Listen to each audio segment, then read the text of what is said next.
Good morning, you tubulum. My name is NoNo, and welcome back to Wani Hug That Gator. I am not satisfied with my story ending. There are 4 story endings. I've done some research here, okay? There are 4 endings. We got the worst one possible. And from the guides I've read, and from the things I seem to begin to understand, the game operates on a point system. So, Inko has points that he uses towards his development, and Olivia has points he used towards her development. Unfortunately, we must have gotten, I think the total for ending 1 is that Inko had less than 3 points, and Olivia had less than 2 points, which means we didn't score shit on this damn scale. So we got the worst fucking ending possible. But most of the choices seem weird that they would grant a point, and I have everything over here on my other monitor listed out, like what choices give us what points. So I think what we're going to do is in this episode and in the preceding 2 episodes, or however many that follow this, we're going to simply go through the story, choose the correct things, and today we're going for ending 2. Since we've already seen the worst ending, we might as well just keep climbing up. So, let's go for ending 2. And if the choice I had made previously was the same one as what I'm going to choose today, I probably will not show the scene or read through the scene at the very least. Instead, we'll just skip to the next... this one's going to be kind of jump cutty, is what I'm trying to tell you. All the rest of these episodes have been pretty much just straight through. This one's going to be a little jump cutty, so I'm just kind of going to warn you. There's so few points to even gain in this. And apparently there's a section of the story about Ben that we didn't even get to see because we didn't do it right. There's a lot going on here, and if we do all the endings correctly, we will get a little bonus at the end. So I am fully prepared for that, and I really want to see that. I hope you guys do too. So, ending 2, we need to get less than 3 points for Inko and 3 or higher for Olivia. We already did that once with Inko. I think we got 2 points with fucking Inko, and we got less than 2 points with Olivia the first time we played. So, we are going to start the game, and I'm going to hold the fucking control button until we get to... Okay, also I need to preface this as well. Most of the choices you make in the game have absolutely no impact on what happens in the game. There are like 10 choices that grant you points. So those are the choices we're going to be focusing in on, unless I chose something different. So I don't really care about this. This is the first choice we're going to make. Draw a Gator girl and a half pipe, which is what we chose the first time. So there's 1 point for Inko. Everyone keep track. This choice we have to invite Olivia out, and this gives Olivia plus 1 point. Which we did the first time, so I'm not going to read through this. We have reached the point where I have fucked up. This is a situation where we can gain a point. Last time, I chose to defend Olivia. You're not supposed to do that. You have to show support for her. So let's read through this one. As much as I want to go off on me and her posse, Olivia wouldn't want me to try standing up for her again, not after how I tried to handle it with Ben. Besides, I'd probably fumble the words and make myself look like a fool anyway. So there's really not much I can do. But what I can do is nothing. Say nothing, do nothing, just wait for Olivia to pass by. She stops a bit in confusion, but quickly remembers she's currently on the run. When she passes by, I follow down the same hallway, slowing my pace to be slightly behind her. Olivia turns to look at me with equal parts surprise and dread. I think a part of her fears that what I'm about to say or do something really stupid. Instead, I merely give a warm smile. To be picked on by that many people at once, all certain they're doing no wrong, is terrifying. In moments like this, she should know that that someone's got her back. Even if I have nothing to offer, at least the playing field will be a little less one-sided, now that she has someone beside her. The hell? Hey, I know that jacket, and I know that bullseye for a head from a mile away. The group starts following behind us. Olivia glances over to me, and I return another small smile. Well, if it ain't Baldy. Coming in to save the day or something? I don't respond. Instead, I keep my head forward and keep on walking with Olivia. That seems to catch me a bit off guard, as I can hear the gears in her mind visibly start to turn. Hey, I'm still talking to you, Hot Wheels! The sounds of shuffling boots start to gain on us. Just because you have Baldy here now to protect you doesn't mean you can save your hide. Neither him or any of your dipshit friends. I can see Olivia's claws digging into her armrest at the nickname, but otherwise she maintains her apathetic leer. The more we walk, the more obscenities Mia keeps blurting out to try and get a rise out of either of us. This is why you don't have any real friends, you skipless salamander. I don't know if Olivia has a plan because I can't fully understand why she's letting Mia walk all over her like this, but I remain steadfast and believe that she knows what she's doing. It's all I really can do. Who even would want to be with a cripple like you? I can hear Mia laughing at her own words. Olivia, please change your mind and waste this bitch. Ah, so you got something to say now, Hot Wheels? She shrugs. That's how you feel, Mia. What? Olivia doesn't say anything else. She only turns around and begins to wheel herself down the hallway. For a moment, I stand in place and watch as Mia tries to process what happened. Even her posse looks confused, unsure of what to say. You really got her, Mia. Yeah, definitely showed that leathery bitch. Mia jerks her head to her cohorts and glares at them, angered by their pity comments. Then she stares me down with obsidian daggers in her eyes. Well, that's my cue to leave. With the grace of a headless chicken, I scramble down the hallway to catch up with Olivia. Rounding the corner, there's no Olivia to be found. Where'd she go? I suddenly hear Lunara's voice echoing down the hall, followed closely by Mia's. Mia, what are you doing? Get back here, you fucks! Oh no. Oh no, no, no. Not alone. Not with them. Dread fills me as I hear the pursuing predator's heavy footsteps approach me. I'm grabbed from behind. I'm dead, I'm dead, I'm dead, I'm dead. Whoa! Suddenly, I'm violently pulled aside, right into the school's elevator by the collar of my jacket. Alright, this is the same. So from here, we're going to take off. I will see you guys at the next choice. So, for those of you paying attention, Inko 1, Olivia 1. No, Inko 1, Olivia 2. So now, we need to get Inko less than 3, so we just need one more point for Olivia. If we get one more point for Olivia, I'm going to skip to the end and make sure we get no more points. This is another opportunity to gain a point for Olivia, so this will be the last point we do. Last time I chose I Can't Hate You, which does not lead to a point. But this is apparently a long-stringed bullshit, and obviously I'm getting all this from a guide anyway, so I'm just explaining it to you. But why I'll do this is the correct choice here that leads to a point. I'm gonna hate myself for thinking this, but she still hasn't really told me why she did it. And this is, of course, in reference to changing my entry to the art contest with her own, whatever. I don't want to push the issue too hard, but if not now, when? I just want to know, but why go through all the trouble? What were you trying to accomplish? I immediately regret my words as the pained grimace on her face drives home the mistake she's made. Even if I'm in the right to ask, I feel like the villain for pressing her, but out of respect for Olivia's feelings, I stand steady because to knock back would be to deintegrate her like all those other people in the past have done. I wanted to see what people thought of my art without knowing that I was the one who made it. Why would you want that?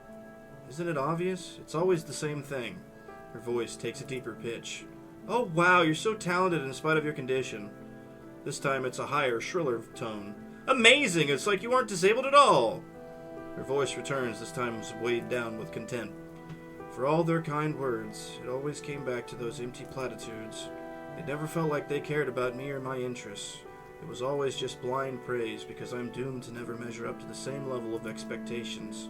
The worst of it came when I found out I couldn't even fail on my own. The sound of her talons tearing more paper on the floor enhances her heated words.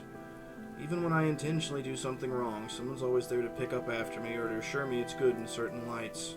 She rips more of the page off with each sentence. These are just old sketches from throughout the year. Nobody else has to live with that paranoia. That every positive word spoken and action taken to help you out is just someone acting out of obligation or insecurity. It got so bad at one point I was almost being forced to accept these freaking accommodations. I just ended up... She drops what little remains of the pages unceremoniously, cutting everyone out. I'm never going to come out on top and I'm never going to be allowed to fail. Nobody's allowed me to feel anything but pity for me when they meet me, and guilt when they even consider not just giving me a free pass. Nobody has any agency, and that's just how things are. The bell rings from a distance, signaling the end of lunch. Within my mind, I can vividly imagine the sounds of our classmates' grumbling complaints as they shuffle to class. Instead, I chose to listen to the rain, how the soft pitter-patter of droplets land atop my umbrella before slipping gently to the ground around us. Internalizing that sound alongside the dimmer ambience and overall wetness has turned the tiny park I'm accustomed to into a near-alien locale. I wonder to myself if this is why Olivia came out here. In a small way, all of her own work seems to revolve around average places, but altered with unnatural and beautiful overlayings, creating from the familiar and yet adding in the fantastical. I look over to Olivia, who seems to be lost in thought. That does sound pretty tough. Are you going to be alright? No. Honestly, that's only the start of it, but I don't want to. No, you wanted to know, right? I want to tell someone, anyone. Right now, it's just Latican. I'm sure he's sick of it. Alright. This crap even affects my family. You say that like you don't think they are. They aren't, though. I can't change that. She sighs. You're right. I should be a bit more grateful to them, but at the same time, it's... like, I know all too fucking well I could just hang out at the Paynes for as long as I need to after graduation. They're just too nice to not, and the arrangement with my actual father could probably last indefinitely. I could just detach from society and leech off everyone around me forever, and it'll still just be pity and guilt. But you saw them at the pool party. They love you. I know, and I hate it, and I want to love them back, but I just can't. Not now. I've already wasted so much. Who am I to suddenly turn around in my last year? I want to get out of their hair, not just waste their time anymore. Otherwise, I'll be the one hurting them, wasting all their patience and kindness for years like I already have, and I'd never be in the wrong. Who the fuck wants a free ride through life like that? And that's all I have waiting for me, realistically. Damn it, why am I telling you all this? Olivia clutches her throat. Her voice has gotten strained and weak. It hurts to speak at all, but she's just been letting it all out. Hell, what am I doing just watching? I'm such an idiot. I rummage through the insides of my backpack again until... here it is. Pulling out a water bottle, I offer it to her. She eyes it on the ground indifferently, then goes to drink it. The whole bottle is finished in one go, and she drops it in the growing pile of trash. Thanks. I give a silent nod. She looks off into the distance, picking up her train of thought. That's why I had to do it. I had to know if I was really good at something for once. Really, genuinely good. No false praise. No parasocial relations where I feel verbally fellatiated so everyone else can feel better for it. I had to know my art was real. That I could be something for real. That I have a real way out. Latican assures me all the time it's good enough. Fuck, why didn't I listen to him? He probably knows everything by now anyways. He usually does. Honestly, taking all this in at once is challenging to digest, to say the least. You said you expected to get caught. Yeah, I said I wanted to be. I wasn't even sure other people would see it. If you caught it fast enough and switched it back thinking it was a bug, and you started getting all this praise out of nowhere. Yeah, I did. Seems a bit sad in retrospect. Yeah, around then it really settled in just how badly I messed up. I tried to get to you to notice it by showing me the submission yourself. Then you just go to the office to get it changed. Nobody would get hurt. End of the story. But of course you still had your own saved. You're always just so prepared for anything. She gestures to the crushed water bottle. The weeks go by, you get more praise, I get more nervous, and then today, and... Olivia's hands finally fell into her lap, limp and spent. Here we are. It's my turn to say something, I guess. I just don't know how to process all this. It's not like friendships come with instructions. My own thoughts are muddled, pushing me to find some way to comfort the girl before me.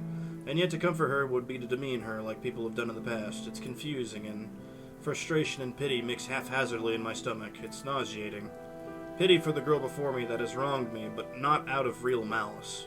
Frustration at myself because Olivia was right, having unveiled an uglier side of me I wasn't aware of. Okay, so this is another way forward for the point, so we have to let her fail. If we let her fail, and then there's one other choice after this, this leads to a point. My thoughts land on what Olivia said earlier in the conversation. You going to tell Principal Scalar? Olivia flinches a bit. The principal? Why? About what you did. You said you expected to get caught. You can't tell them officially anything but that. Olivia shifts uncomfortably in her spot. Why not? If they found out, it's all over. Isn't that a bit extreme? Honestly, it'll be the end for you too. It's my turn to flinch. Olivia's getting worked up again. New fear starts spiking through her eyes. I don't need to ask. Olivia's answers anyway. You didn't talk about it until now, after it's nearly guaranteed to win. With the stakes, it'd look like you were complicit. Or worse, like it was your idea. You'd be a fraud. There's that word again. Fraud. No, that word. All over my record in senior year? When I'm about to find a career? Fraud. But even so, isn't that the right thing to do? I can handle it. Don't worry about me. Please, Inko, no. There's more. I told you I'm not eligible to even enter. I already won before. I got the notoriety and money. The winning piece is featured on the cover of Volcadera Monthly and even gets an article. That's more than a scholarship. It's a foot in the door.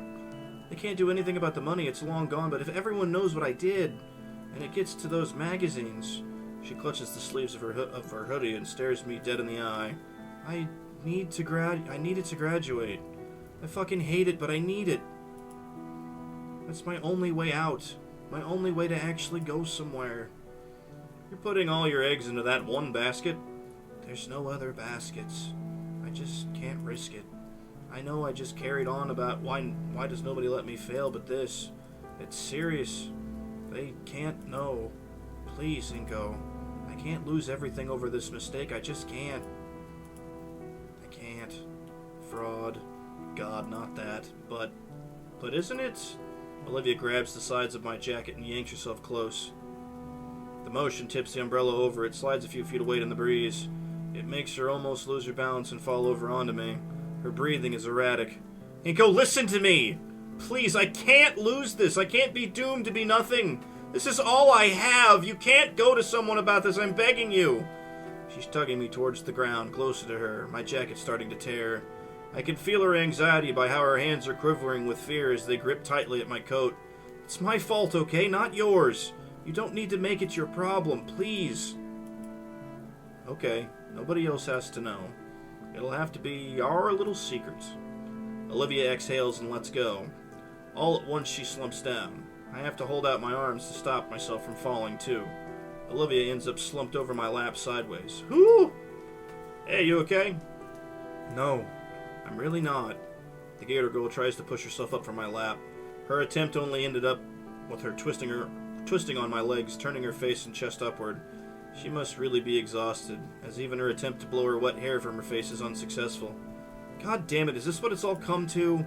I got away with it too. Fuck, I'm just like Ben. You have the energy to get up? Not yet. Olivia. What's wrong with Ben? How are you like him? She exhales hard. Ben! It's all his fault!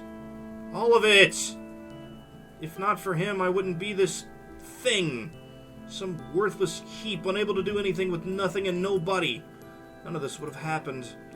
Sounds like something I shouldn't be prying into. You don't need to tell me. Yeah, I don't. But I did this to you. I should be honest. Can you get off my legs first? I'm starting to lose feeling. You too. Fine. Can you help me up at least? I take Olivia's shoulder and help her back into her sitting position by me. She just leans back against my shoulder. Sorry, been a long day. I guess it's fine for now. Where do I even start? That Ben. I don't even remember how we became friends. But we definitely hung out a lot. In my last year of middle school, he didn't care that I was in a chair. He didn't treat me any differently. He was cool. What's the issue then? Olivia bops my chin with her skull. Let me finish. He was cool. But in freshman year, back then Ben was the only Ben was only in the student council as a secretary. I was looking forward to that yearly art show. Worked all summer for the perfect piece, Dreamscape. Disdain was heavy in her tone as she said its name. Yeah, it won. It wasn't supposed to. Once again her eyes were teary, though with rage this time. My mouth clicked shut as she glared at me. Her eyes closed and her tone was once again sorrowful. Ben started advertising himself as my friend, like it was some part of his own personality. The sigh that escapes her carries years of her repressed anger. Even his friends started doing it too, like being around me was an act of charity that made them better. He eventually told me straight up I'll give them that. Her voice shifted again, but this time instead of a voice to lampoon someone, it was an eerie facsimile to Ben. I'm universally down on my luck. Not even a week later, people started walking up to give me praise for my submission. It was the first time in a while I'd gotten a compliment for my work. I thought my submission was going to win. It was exciting. Until Damien showed me an article in the school newsletter written by a certain student council secretary. Half of it was basic crap about the art submissions, the other half was about me. Ben had written the longest segment about the talented poor girl in the wheelchair and practically worshipped me for my determination. Surprise, surprise, it wins by a landslide. Even when my piece won, all I could remember was that feeling, just being handed a victory as charity. My whole summer, all that effort just overshadowed. And for what? A safety net that I didn't earn? I really thought I was going to thank him. That's the worst part, honestly. As if I would after using me as a stepping stone to climb the social ladder. I couldn't take it anymore. I told him to get out of my life, and he just gave me this look. I'll never forget it. Genuine confusion. Like I was an alien for being upset. But what he said, this is your only chance of succeeding out there. I just wanted to give it all up. But by then, the money, the exposure, his fucking safety net, I just took it. He was right. He was right, and I hated. I really, really, really fucking hated. So that's what's between Ben and Olivia. I figured it was something, but geesh. After that, I just couldn't. I shut everything out, everyone out. Everyone was fake. Everyone didn't want to know me. Just what I would exist as, even my own family. Hell, that's all his fault. All of it. Well, what? That's it. That's the truth. I just want to graduate and get away from here, from him. He ruined my life. Because of him, I'm not Olivia. I'm Olivia, the poor, sad cripple. That title is forever fixed to my name. Come on, that's not true. You're right, it's not. You're Olivia. No, that's also not it. I'm not Olivia. I'm God's funniest joke. I nudged the umbrella back over to us. Goes back into the spot it's propped up between us, recreating the canopy shielding us from the elements. Olivia looks to me to gauge a reaction. That was the sort of speech given by someone that's had years to think about it and hold it in. And it was one she's been waiting to give to anyone willing to listen, if she could just trust them. All of her pent-up angst against the guy that ruined her life, released at the moment she couldn't take it anymore. And it can't get much worse than this for her, but she trusts me. What she needs to hear right now is... This is the point. We need to tell her to take back the reins of her own life. I take my sunglasses off and lean forward, placing a hand on her shoulder. She takes a moment to register the new sight and looks right at me, anticipating whatever I'm about to say. You're not a joke, Olivia. I appreciate you trying and all, but it doesn't matter. The damage has been done. All that shit is what made me into a nihilist. I wouldn't say you're a nihilist, Olivia. Plus, I don't think that's what the word means. You still enjoy some things. Got a better word? Well, there you go. That's besides the point. Ben did something horrible, but he didn't take your agency. Are you saying that I ruined my own life? Is that it? Annoyance bubbles up within me as she argues back. She wanted to get caught in the act, yet Olivia looks at me as if I just spat in her face. Just what the hell are you getting at, Inko? What am I getting at? The fact that you can't keep using Ben's shitty choices as a crutch. Her breath catches. You need to take responsibility for your own life. Who you are and what you want to be. My words catch Olivia off guard, and they kept coming, unbidden now. You say that you're a nihilist, yet you draw these amazing pieces that reflect these realistic, fantastical worlds. And you say that no one wants to know you for you, but you know you have the pains, Latican, Liz, me. Can you really blame any of that on Ben? Even the art contest. Ben didn't yank some evil string of fate and make you swap out the submission. You made yourself do that. I know it's hard. I have trouble with this too, but please, for all of us, take responsibility for your own feelings, Olivia. Oh, shit. Damn it, mouth. My tirade has left Olivia staring at me, mouth hung open, aghast at what I had said. I hiss in realization and try to backtrack. Fuck you. Stopping completely, Olivia's head raises from my shoulder and she glares at me. Her eyes are heartbroken. They're in rage. They're looking for something to lash out at, but they're trusting. Fuck you for being right. I know all that, damn it, and you're the second to say it. Her eyes water and her head returns to my shoulder. Damn it all, Inko. I'm stunned as she presses further against me, even using her arms to tuck her legs closer. You and Latican had... Fine. You're right, but how do I start? I have no idea what I should do. Her voice sounds so weak, but there's a conviction hidden within it. Honestly, she should have just mauled me for what I said. It's what she wants. I can do this. Well, What do you Oh god, I fucking choked on spit. What do you think is wrong right now? You'll have to be more specific. Alright. What about Damien and his family? She hums in thought. And then there's Liz, too. All of them would probably like to hear your thoughts. Yeah. What would I say, though? Whatever you're feeling? Hell, just being more open in general, would be something. I feel her frowning, but also nod against my shoulders. Fine. What else? Mr. Latican? She scoffs. He probably already knows. What you're thinking? Yeah, he reads me like a book. But he'd probably like to hear you say it. Yeah, he would. And me too. You got your turn. You just told me now, but I'd like to hear more about you. You're my friend. Alright. Starting now. I can feel her rumbling growl before she sighs. I'm sorry, Inko. For all the shit I've put you through since you got here. For being a really shitty friend. For you having to put up with me. I chose to be your friend, Olivia, so don't apologize for that.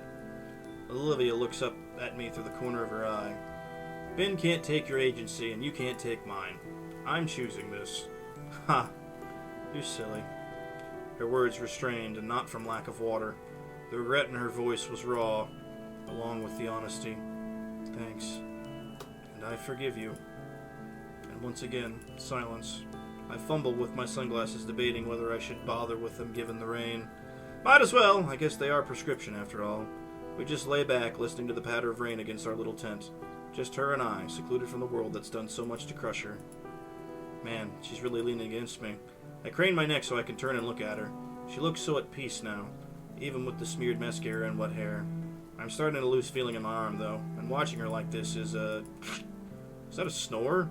I guess she would be pretty tired. It's been a long day for both of us, even if it's only fourth period. Did I do alright? Things turned out pretty okay, but I'm anxious. The best I can do is be there for her. In this case, it's letting her have my shoulder for a bit, pressed up against me. My eyes slide closed and I try to lose myself in the pitter-patter of the rainfall. Oh my god! Olivia jerks herself up and starts coughing into her fist. Fuck! How long? About 5 minutes, probably. Geez, sorry. You know, I remember when you got onto me for just sitting near you back at the party. Shut up! Looks like you're improving a bit. Olivia bonks the umbrella, making it splash a bit onto me. Hey! Anyway, Olivia stretches her arms. Things go quiet again. Olivia finally breaks the silence. I know you say you forgive me and all, but I still feel like shit for putting you through this. Now everyone's going to expect you to be skilled at painting. They'll call you a fraud. Oh, yeah, I was trying not to think about that. Damn it, it's all my fault. Olivia rests her arms over her knees. I'm surprised she manages to bury her long snout in them. An idea hits me. What if you taught me for real?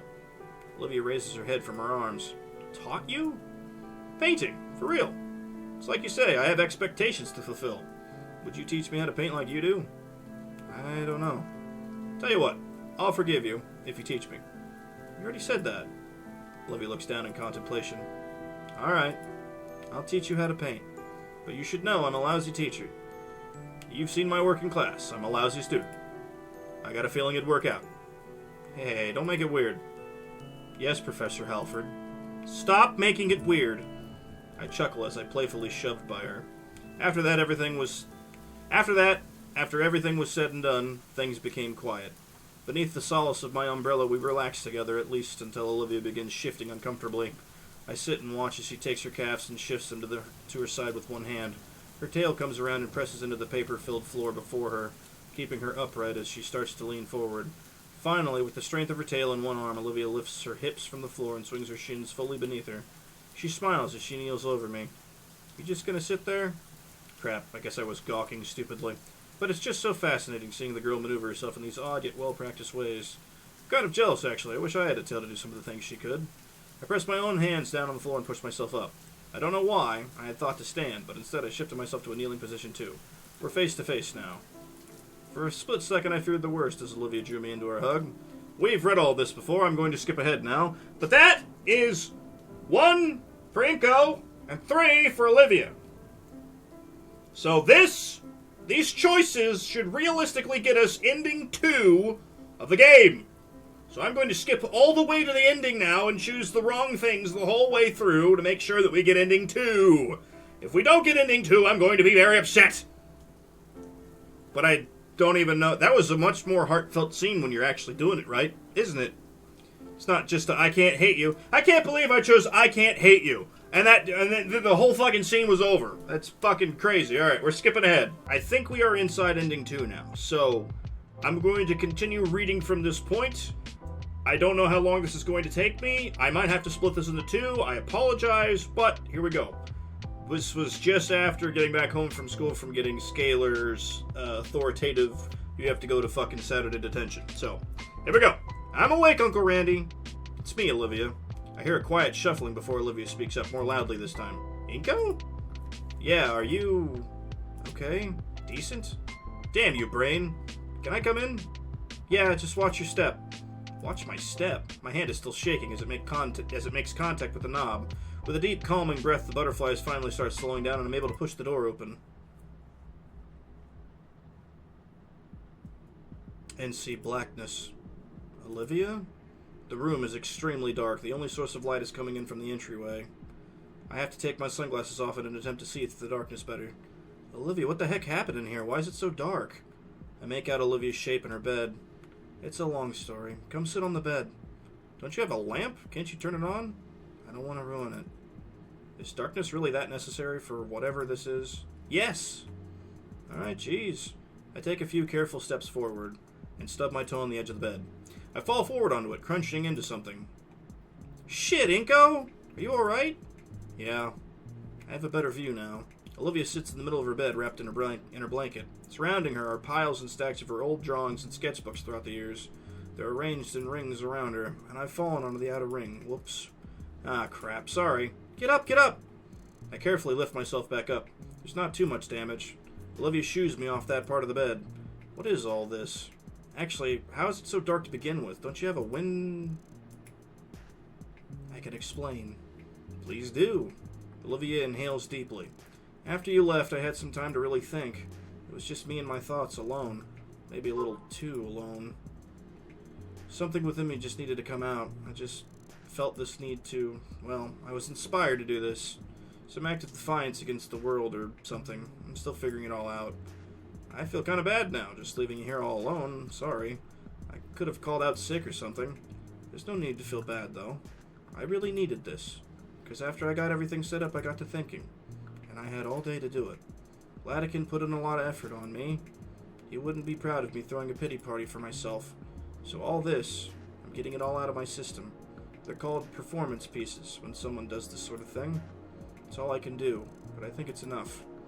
A performance piece. Olivia, this is amazing. We're able to keep striving onward with your work. Thanks.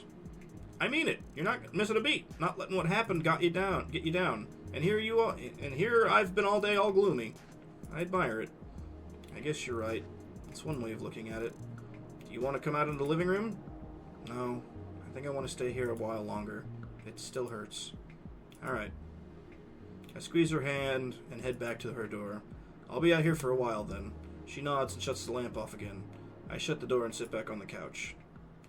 Okay, that was a much different scene than the first ending where you just walk in, she says nothing to us, and then you walk right the fuck back out, and it was so quick.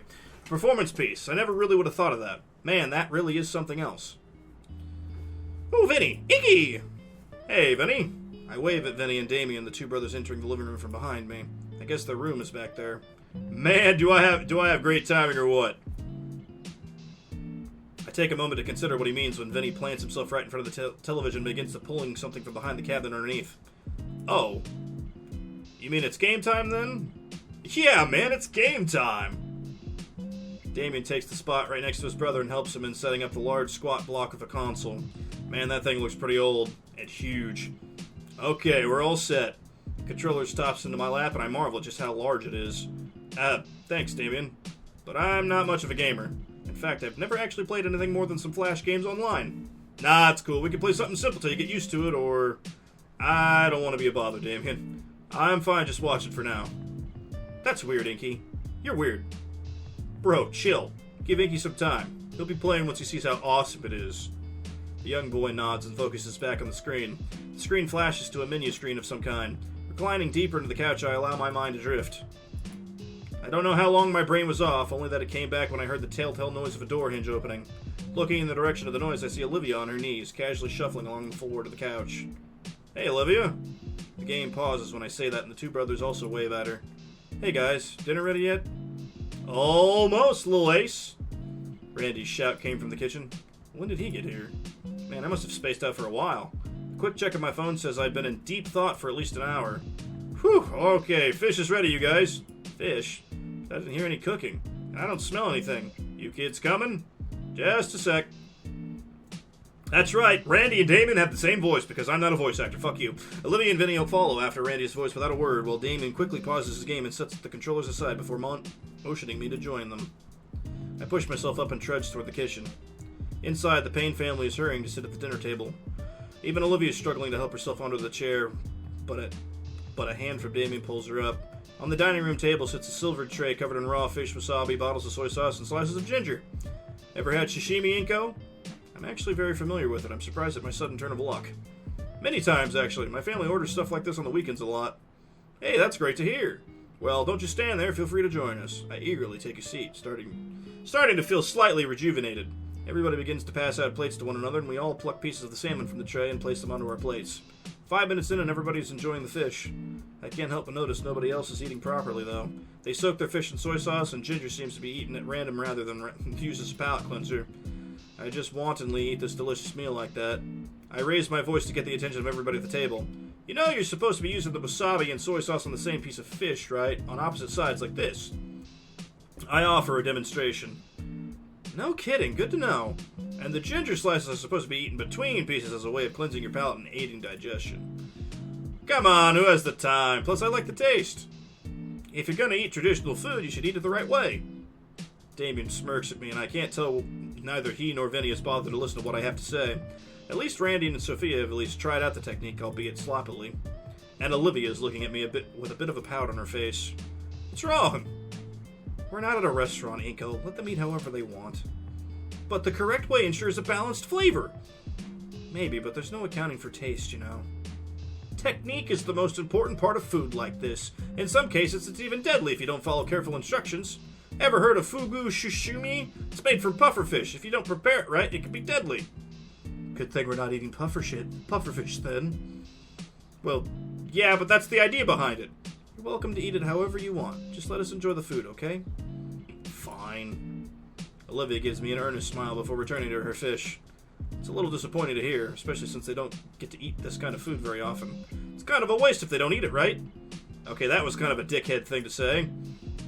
Or at least think. After dinner, Olivia and the Payne brothers and I are all back in the living room. On the TV screen, two large robot-looking figures fire at one another with automatic weapons. No one bothered to keep track of time. We were all too enraptured by the pixelated entertainment before us. Which is how I missed my last chance home. Mrs. Payne didn't look too upset, though. In fact, I think they were expecting me to spend the night again. Especially with how Randy had been so quick to pull out some blankets and pillows for me. Both the parents insisted I stay, and it's not like I could realistically walk home. So once again, I'm staying over, and currently sat at the foot of the couch with Olivia. We're both bundled together to starve off the chilly winter night. The soft, growing purr that Olivia makes when she's content has become almost therapeutic to me. So, how are you feeling? I really enjoy spending time with everyone like this. Thank you for being here, Inko. I feel a lot better knowing you're with me. Same here. Well, this is a lot better than her just fucking shutting down, goddamn. Her palms wrap around her left hand. I give her a reassuring smile. In all honesty, I should probably go to bed. I don't want to be tired and sad, you know? Yeah, I get it. Well, you could always join me in my room.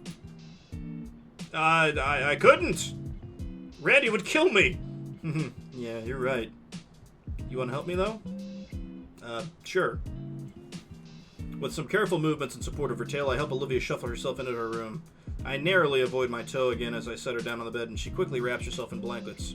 See you in the morning, Inko. You too. I quickly make my exit and close the door behind me, eager to hide the growing blush on my face. At this rate, I don't think I'll ever get used to this whole romance thing. Either way, I head back to the living room and fall on the couch, getting ready to pass out. All in all, today was pretty good. Mornings in the Payne residence were lively, to say the least. Or maybe it's because it's Saturday. That is to say, my weekend sleep schedule was cut far shorter than I would have liked. Mostly by Damien's little brother landing feet first on my chest, knocking the air out of my lungs. Iggy! It's the second time in a row. I sputter and sit up in an attempt to get back some precious oxygen. Vinny immediately sat on the pillow I had used. Morning, Vinny. I check out my phone, says it's 7:30. 4 hours too early. The TV flickers to life and Vinny starts flickering through the channels at a speed that only he can comprehend. Morning, Inko.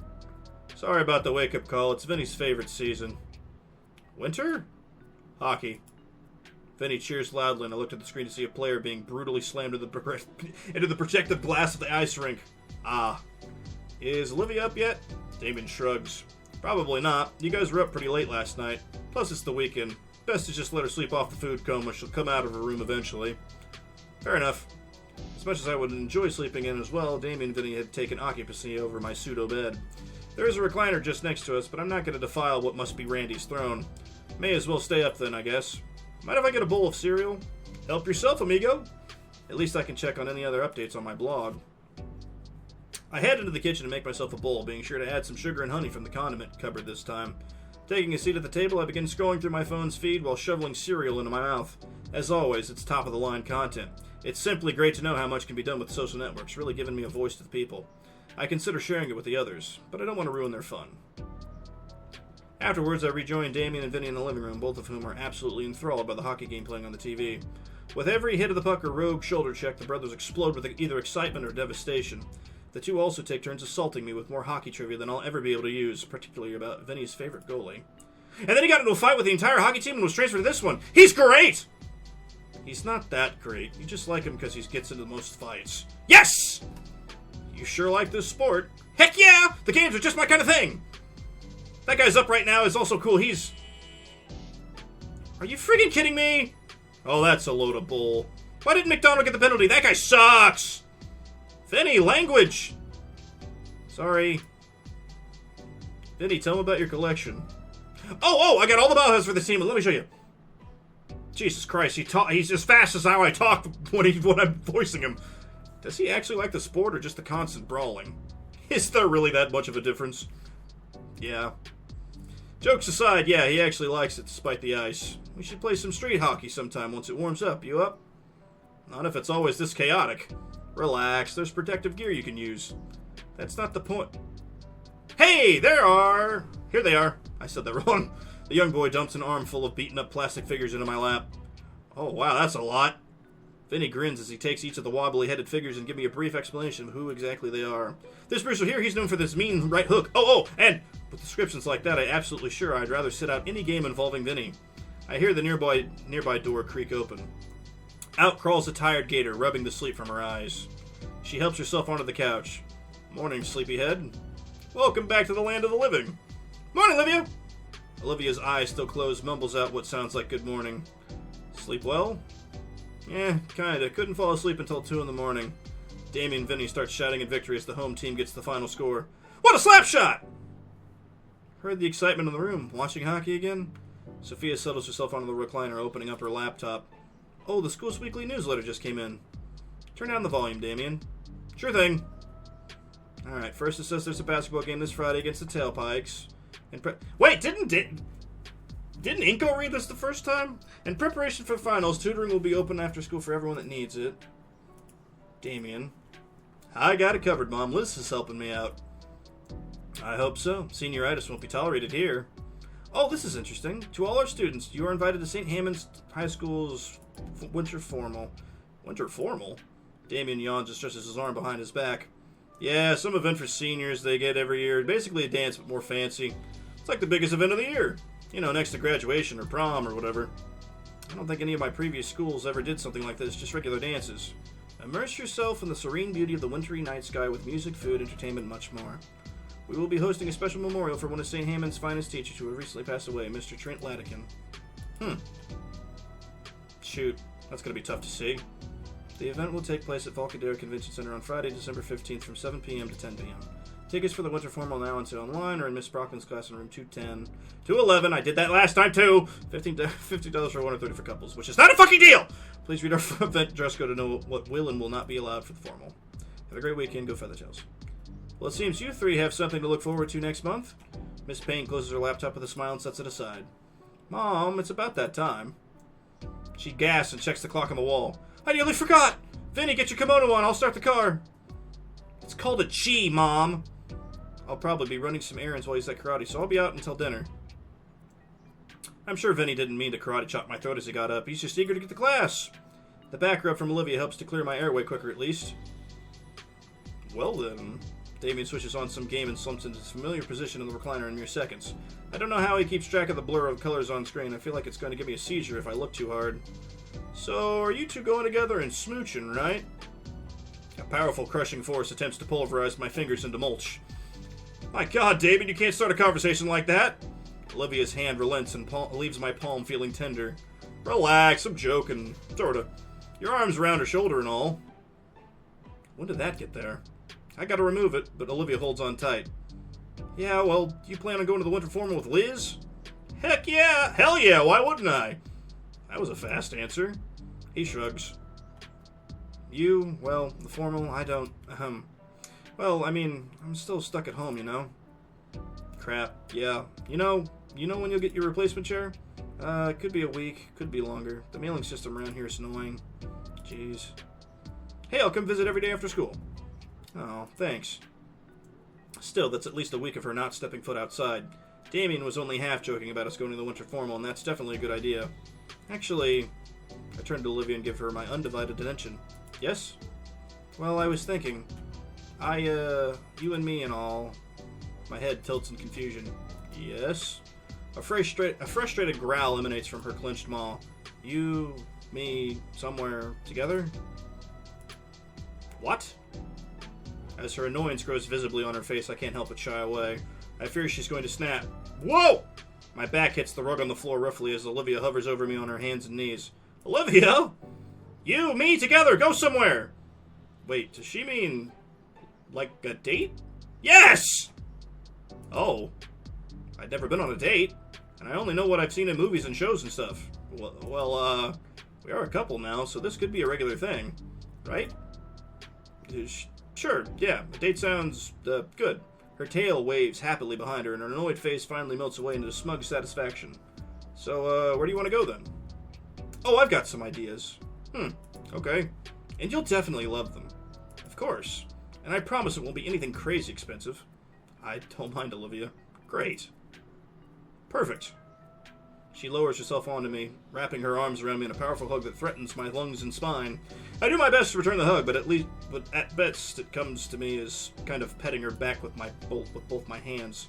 It seems to be enough, though, as I feel the rumbling purr she emits. Ahem. Shut up, we're having a moment, Damien. Yeah, a moment in the living room. Shouldn't you have it on your actual date? No, I'm making up for lost time. What?